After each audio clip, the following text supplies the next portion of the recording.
இன்னைக்கு தைப்பூசம். முருகனுக்கு என்ன பிரசாதம் பண்ணலாம்னு யோசிச்சுட்டு இருக்கீங்களா? இந்த திணை லட்ட ட்ரை பண்ணி பாருங்க.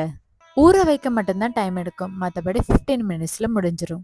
ஃபர்ஸ்ட் ஒரு பவுல்ல 1 கப் திணை எடுத்துக்கோங்க. இது 3 to 4 டைம்ஸ் நல்லா வாஷ் பண்ணிட்டு முங்குற அளவுக்கு தண்ணி ஊத்தி ஒரு 30 மினிட்ஸ் வெயிட் பண்ண வச்சிருவோம்.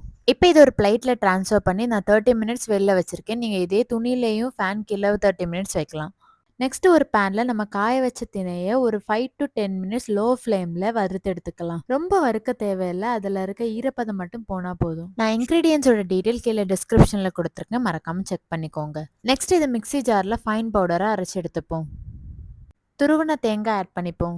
நெக்ஸ்ட் நான் இதுல கட்டி வெல்லம் தண்ணியில கரைச்சு லைட்டா ஒரு 5 to 10 மினிட்ஸ் ஹீட் பண்ணி ஆட் பண்ணிக்கிறேன். இப்போ நான் இது கூட நெய்ல வறுத்த முந்திரி ஆட் பண்ணிக்கிறேன். நான் இதில் சுக்கு பவுடரும் ஆட் பண்ணியிருக்கேன். இப்போ நல்லா மிக்ஸ் பண்ணி விட்டுக்கோங்க. உங்களுக்கு உருண்டை பிடிக்க முடியுதா பாருங்க. இல்லாட்டி கொஞ்சம் வெல்லம் கரைச்சி ஆட் பண்ணிக்கோங்க மறுபடியும். இப்போ நல்லா உருண்டை பிடிச்சி எடுத்துக்கோங்க. எனக்கு கிட்டத்தட்ட ஒரு 10 to 12 உருண்டை அவ்வளோதான். டேஸ்டியான திணை லட்டு ரெடி.